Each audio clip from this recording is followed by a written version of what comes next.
e do Filho e do Espírito Santo. Amém. O anjo do Senhor anunciou a Maria, ela concebeu do Espírito Santo. Ave Maria, cheia de graça, o Senhor é convosco, bendita sois vós entre as mulheres, bendito é o fruto do vosso ventre, Jesus. Santa Maria, Mãe de Deus, rogai por nós, pecadores, agora e na hora de nossa morte. Amém. Eis aqui a serva do Senhor, faça-se em mim segundo a vossa palavra. Ave Maria, cheia de graça, o Senhor é convosco, bendita sois vós entre as mulheres, bendito é o fruto do vosso ventre, Jesus. Santa Maria, Mãe de Deus, rogai por nós, pecadores, agora e na hora de nossa morte. Amém. E o Verbo divino se fez carne e habitou entre nós. Ave Maria, cheia de graça, o Senhor é convosco, bendita sois vós entre as mulheres, bendito é o fruto do vosso ventre, Jesus. Santa Maria, Mãe de Deus, rogai por nós, pecadores, agora e na hora de nossa morte. Amém. Rogai por nós, Santa Mãe de Deus, para que sejamos dignos das promessas de Cristo. Oremos, infundi, Senhor, em nossas almas a vossa graça, como vos pedimos, para que nós, que pela anunciação do anjo viemos a saber o mistério de vossa encarnação, paixão e morte de cruz, cheguemos um dia à glória eterna dos céus, pelo mesmo Cristo, Senhor nosso. Amém. Caríssimo irmão e irmã, hoje meditamos a liturgia da quarta-feira da 12ª semana do Tempo Comum. Seguimos com a saga de Abraão e escutemos o texto e meditemos aquilo que o Senhor tem a nos dizer, primeiro com a leitura e depois tão profundamente com o Evangelho. Naqueles dias o Senhor falou a Abraão dizendo: Não temas, Abraão, eu sou o teu protetor e tua recompensa será muito grande. Abrão respondeu: Senhor Deus, que me darás? Eu me vou desta vida sem filhos, e o herdeiro de minha casa será Eliezer de Damasco. Vemos que, nesses 2 versículos, Abraão não compreende como se cumprirá a promessa de Deus, que fez ao sair de Harã. Ter filhos ou não ter filhos supõe uma grande prova para a sua fé.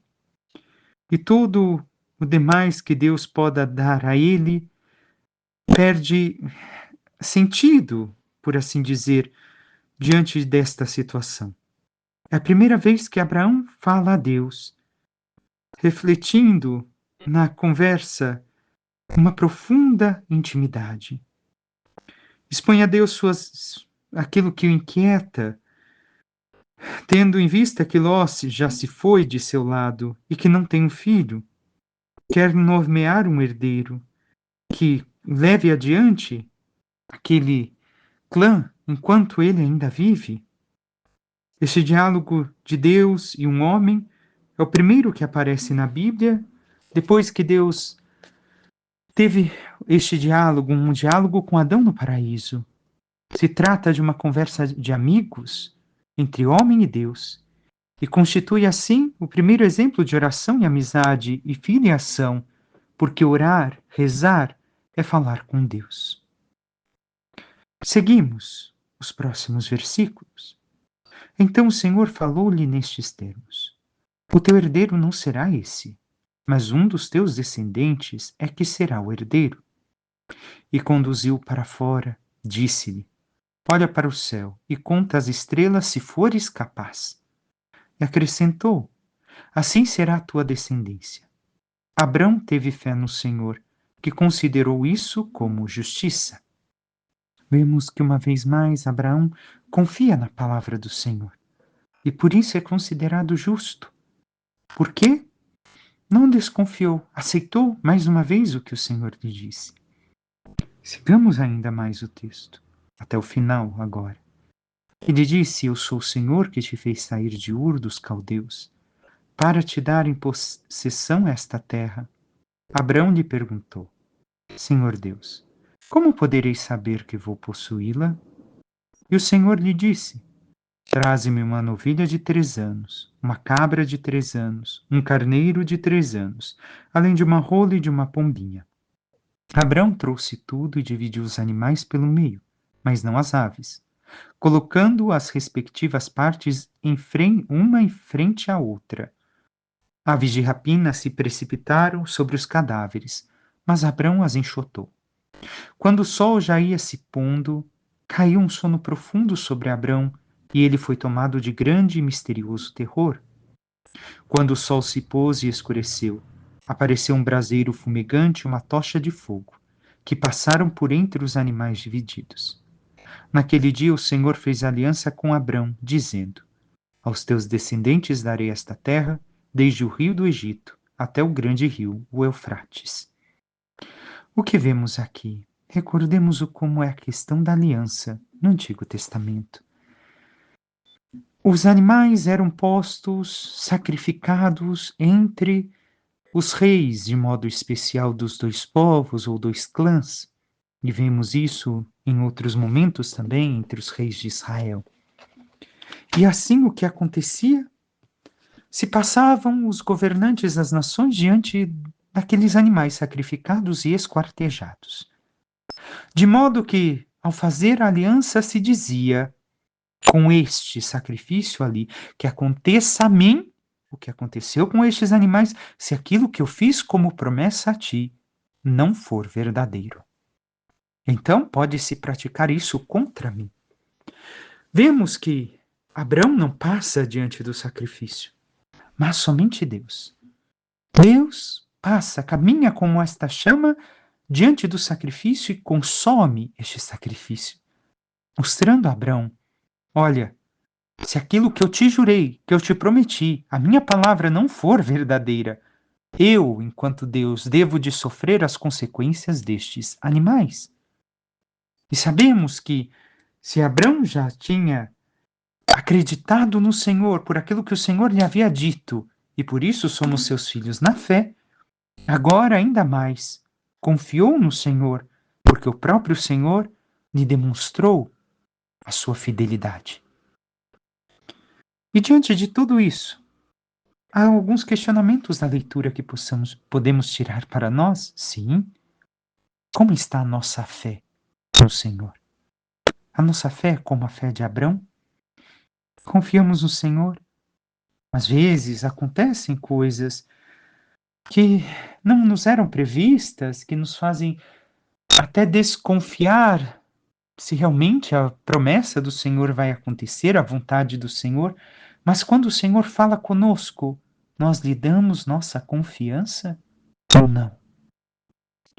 Confiamos naquilo que o Senhor fez pelo sacrifício de seu Filho e abandonamos nossas vidas em sua mão para vivermos esta santidade? E oferecemos ao Senhor também nós a nossa fidelidade, como Ele diante do sacrifício, assim como Ele ofereceu por nós a sua fidelidade? Recordemos, Deus é sempre fiel, os infiéis somos nós. Passemos brevemente pelo Salmo. O Senhor se lembra sempre da aliança. E isso é verdade. O Senhor se recorda de sua aliança. O Senhor permanece fiel. E diz adiante o Salmo: gloriai-vos em seu nome que é santo, exultai o coração que busca a Deus. Procurai o Senhor Deus e seu poder, buscai constantemente a sua face. Nós buscamos a face do Senhor. Para ver a sua face é necessário estarmos em intimidade com Ele, entrarmos na oração, vivermos o que o Senhor nos pede, seus ensinamentos. Mas realmente assim o fazemos? E seguimos com o capítulo 7 hoje de São Mateus. Continuamos no Sermão da Montanha. Escutemos o que nos diz hoje o Senhor. Naquele tempo disse Jesus aos seus discípulos: cuidado com os falsos profetas. Eles vêm até vós vestidos com peles de ovelha, mas por dentro são lobos ferozes. Vós os conhecereis pelos seus frutos. Por acaso se colhem uvas de espinheiros ou figos de urtigas? Assim, toda árvore boa produz frutos bons, e toda árvore má produz frutos maus. Uma árvore boa não pode dar frutos maus, nem uma árvore má pode produzir frutos bons. Toda árvore que não dá bons frutos é cortada e jogada no fogo. Portanto, pelos seus frutos vós os conhecereis. Palavra da salvação. Glória a vós, Senhor. Alguns pontos da meditação de hoje trago como inspiração de uma meditação que eu li e escutei. Bem, alguns pontos, não tudo. Entremos no Evangelho. Vemos que no capítulo 6 o Senhor nos ensinou, depois de falar das bem-aventuranças, o que devemos de ver, no capítulo 6, nos ensinou a meditar sua palavra, a viver uma profunda interioridade, a entrarmos na dinâmica com o Senhor. No capítulo 7, que iniciamos estes dias, o Senhor nos chama a ter uma reserva. Ao início, como meditamos há 2 dias atrás, até mesmo a desconfiar de nós mesmos. Cuidado, cuidado. Devemos de desconfiar de nós. Não podemos confiar plenamente na nossa humanidade se nós não entramos na dinâmica do Espírito. E assim, hoje, o Senhor está falando justamente dos profetas. O que é um profeta? Vem de 2 palavras no grego. A primeira parte concebemos muito bem, proferir. A segunda, teós. Então é Deus que fala, que profere através de uma pessoa, ou que fala com uma pessoa e essa pessoa transmite. Então o profeta, muitas vezes ligado com uma certa teologia, ligado a uma ideologia em nossas terras, diziam que o profeta é aquele que denuncia. Não. O profeta, na origem da palavra, é aquele que fala com Deus ou Deus fala através dele e ele fala aquilo que Deus pede. Este é o profeta. Por isso que no batismo somos profetas, sacerdotes e reis. Então, o Senhor, o que quer dizer a nós com o evangelho de hoje? Primeira coisa que nos indica é que o profeta não, falso profeta, não dá para reconhecer por fora. Não dá para reconhecer pelos sinais exteriores. Ele mesmo fala: estão vestidos com peles de ovelha, mas por dentro são lobos ferozes. Aprenderam a se portar bem, a falar bem, a se apresentar bem diante de nós, a se disfarçarem como ovelhas do rebanho de Cristo. Nós reconheceremos então pelo interior do profeta, pela vida de intimidade que vive com Deus. Padre, nós não conseguimos conhecer o interior. Ao longo do Evangelho, vamos entender o que quero dizer com isso. O como vemos os frutos do profeta, do falso profeta. Então, nós devemos ainda de ver que aquilo que Jesus fala a nós nesse Evangelho, e ainda por cima, nós falamos aos demais, porque algumas vezes reconhecemos os falsos profetas, os lobos. Mas é impressionante como o ser humano é enganável. Nós mostramos que a pessoa é um lobo, provamos que é um lobo, mas às vezes algumas pessoas, imagina, não fala assim dele, não pensa assim, isso daqui não é fazer fofoca, hein? É ter provas, é mostrar a maldade, os erros. E a pessoa, não, não é bem assim. Olha, ela fala tão bem de Jesus, você que está enganado. Ela fala bonito. Como somos enganáveis? Às vezes, até mesmo nós, eu e você que me escuta, cuidado, estejamos atentos, porque somos fáceis de enganar. Mas o Senhor fala que reconheceremos pelo fruto. E qual é o fruto que o profeta bom e o mau profeta dão? Um em contraste ao outro. O bom profeta é uma vida transfigurada no Evangelho, o verdadeiro, o autêntico profeta. O falso profeta não dá isso, não ensina isso. Então, o verdadeiro profeta, a sua vida é uma busca incessante de viver a santidade do Evangelho, o amor a Deus e o amor de Deus para os demais. E aqui está o como discernir o que é um verdadeiro e o falso profeta. Se o que se prega, aquele que te prega, não te leva a ter o Evangelho dentro de você, pode a pessoa até ser uma pessoa espetacular, mas pelo crivo do Evangelho. É um falso profeta, porque não está pregando o Evangelho. E essa pessoa que deve de ser o verdadeiro profeta tem que levar o evangelho à altura da fé, levar a vida sobrenatural ao interior daquele que escuta, porque senão ela não está sendo o profeta verdadeiro. E Jesus, nesse evangelho, o que está dizendo de fundo para nós é: não se afastem daquilo que estou ensinando. Não se afastem. É um caminho de interioridade, de uma vida divina.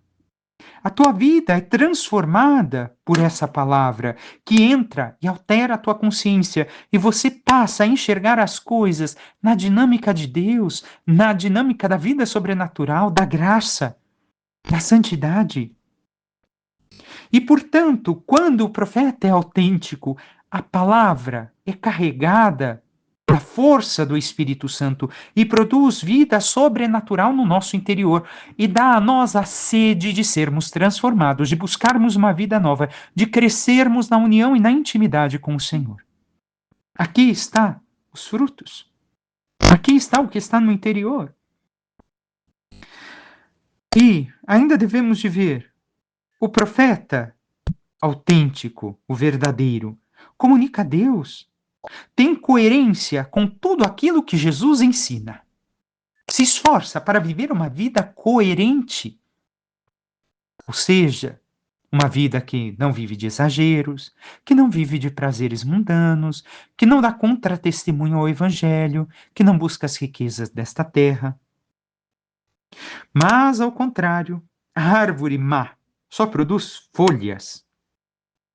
E aquele que só tem folhas, o que é um profeta assim, o falso profeta, esta árvore má?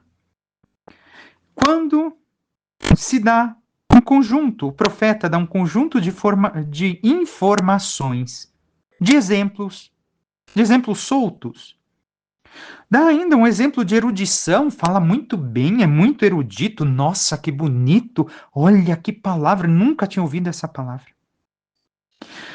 Tem palavras que são preceito humano, ou ainda uma ideologia, uma ideia qualquer, uma teoria, uma moda teológica que está em voga nos nossos tempos, um discurso motivacional, ou ainda algo feito para estimular ou consolar a nossa humanidade, nos deixar ainda por cima, infelizmente temos profetas assim, em falsos, confortáveis no pecado. Não, Jesus te ama como você é, não precisa mudar de vida, Jesus vai te aceitar no céu, não, continua, se te faz feliz. Ou ainda, um modo de afagar, uma palavra que é um modo de afagar o seu eu, ou uma ideia humana estudada, dita de qualquer modo, ela não produz nada na vida espiritual, não produz nada na vida interior. Pode até te fazer chorar ou rir naquele momento, e daqui a pouco você está igual. Volta todo o peso do sofrimento da tua vida. Não houve sabedoria evangélica. Não houve ação do Espírito Santo que entrou na alma e te elevou. Aqui está fácil. Como disse, o ser humano é facilmente enganável. Mas aqui estão os passos para indicar quem é um falso profeta. Pode até falar de Jesus, falar coisas bonitas, estar na igreja, demonstrar uma coisa, mas na vida, na prática, não é coerente. Aquilo que fala não eleva a fé, não eleva a alma. Não quer fazer a minha fé crescer, ter mais intimidade com o Senhor, buscar ainda mais o Senhor Deus, a minha mudança de vida. E por que Jesus compara então a lobos, os falsos profetas? Porque a palavra deles é mortífera sobrenaturalmente. Um exemplo. Se quisesse fazer brincadeiras na missa ou aqui, contando o tempo todo piadas, fazendo uma coisa divertida, naturalmente vocês ficariam bem. Porém, sobrenaturalmente, mortos. Não ensinei nada da vida espiritual. Não fiz em nada a fé entrar nas vossas almas. E não vos elevei. Não vos fiz crescer. Ou ainda colocar exemplos, ou ainda, como poderíamos dizer, certas coisas que acenda uma luzinha e me faça questionar somente coisas humanas, o que me fez crescer espiritualmente? O que elevou a tua alma? Nada. Então, seria um falso profeta. E quem não prega, então, a sabedoria de Cristo e não leva as almas às alturas da fé, está matando estas almas, por mais que falem de Deus. Infelizmente, existem muitas pessoas assim. Muitas, muitas, muitas, muitas. Hoje em dia, nos nossos tempos. Falam muito de Deus, mas não elevam as almas às alturas da fé. Não ajudam as pessoas a se converterem e tampouco vivem uma autêntica conversão. Uma autêntica vida de amor a Deus e aos irmãos. E vivemos hoje em um tempo em que a pregação da palavra não é estimada. As pessoas não querem, não se importam muito com isso. O que importa é chegar na missa e sair rápido. O que importa é escutar uma palavrinha agradável. Se aquela palavra me dói, esse padre aí sai da frente. Por mais que eleve a fé, por mais que seja o próprio Cristo cobrando a minha mudança de vida, muitas pessoas, mais uma vez repito, não estimam mais a pregação da palavra autêntica. As pessoas não se importam. O que querem é afagar o seu ego. É somente isso que querem? Não querem mais aprender a distinguir aquilo que é bom do que é mal? Não querem mais viver uma conversão? Querem um ensinamento que lhes deixe no comodismo? Não querem sentir sabor do céu? Digo isso por experiência. Onde quer que eu passe, sempre acabo percebendo isso. Não querem. São algumas pessoas, ou várias, mas não todas. Por quê? Devemos entender aqui. A palavra viva mesma, ela só atrai os eleitos. Aqueles que estão realmente buscando a Deus, não que Deus elegeu uns e outros, não. Deus chamou a todos. Mas aqueles que estão fazendo o caminho dos eleitos, o caminho da eleição que Deus os chamou, estes sim são atraídos pela palavra dos verdadeiros profetas. Agora, de onde pegamos ainda isto do próprio Jesus? As minhas ovelhas escutam a minha voz, eu as conheço e elas me conhecem. Ou ainda, eles escutarão a voz de Deus. Nós realmente temos escutado a palavra de Deus? Temos esta estima pela pregação autêntica dos verdadeiros profetas? Já os falsos profetas são adequados para as falsas ovelhas, para os falsos filhos de Deus. Para esses são adequados. Digo e repito: os falsos profetas são adequados às falsas ovelhas, para os falsos filhos de Deus. Mas as verdadeiras ovelhas de Cristo, as ovelhas que reconhecem a voz do único pastor, quando escutam os falsos profetas, se questionam: poxa, estive nesta palestra, nesta missa, nesta homilia, e não me disse nada. Aquilo que me disse me deixou vazio. Não me acrescentou, não trouxe palavra de Deus à minha alma, não aqueceu o meu coração ao ponto de querer saborear mais a fé, querer crescer na fé, querer conversão e santidade. Não é um pastor, não pode ser a voz do meu pastor, o único pastor que é o Cristo. Por quê? Porque a palavra é dada, não é palavra nossa, não é palavra minha, é o Cristo que dá, e o Cristo que fala, é o Espírito Santo que fala. Então a verdadeira ovelha percebe quando é um falso pastor, porque percebe Jesus que fala ou não fala. E quando é o verdadeiro pastor, percebe Jesus que fala e produz fruto de conversão e de santidade na sua vida. Reconhece a Cristo e a sabedoria de Cristo.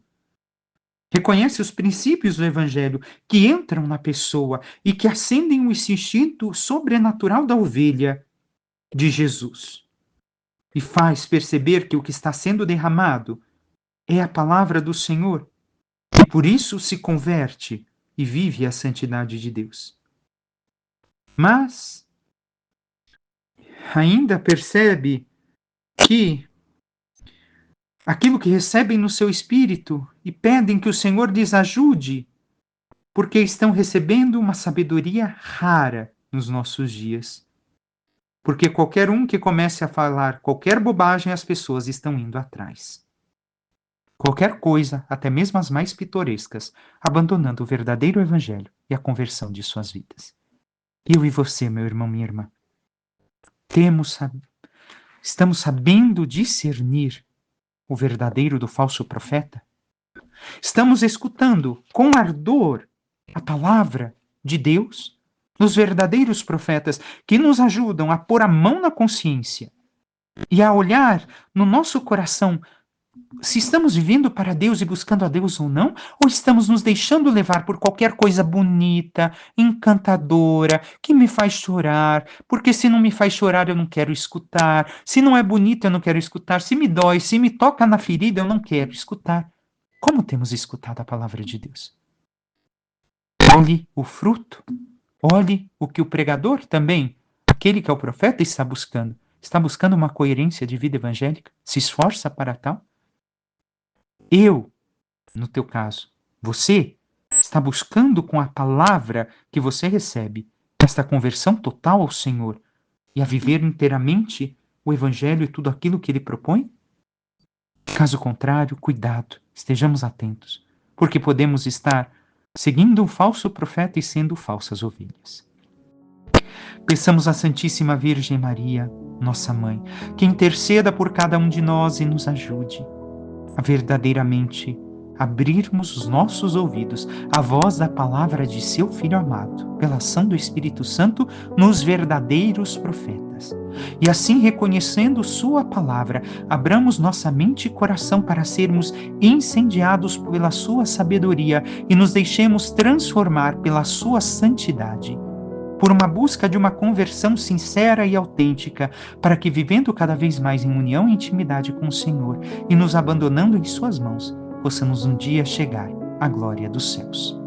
Louvado seja nosso Senhor Jesus Cristo, para que sempre seja louvado.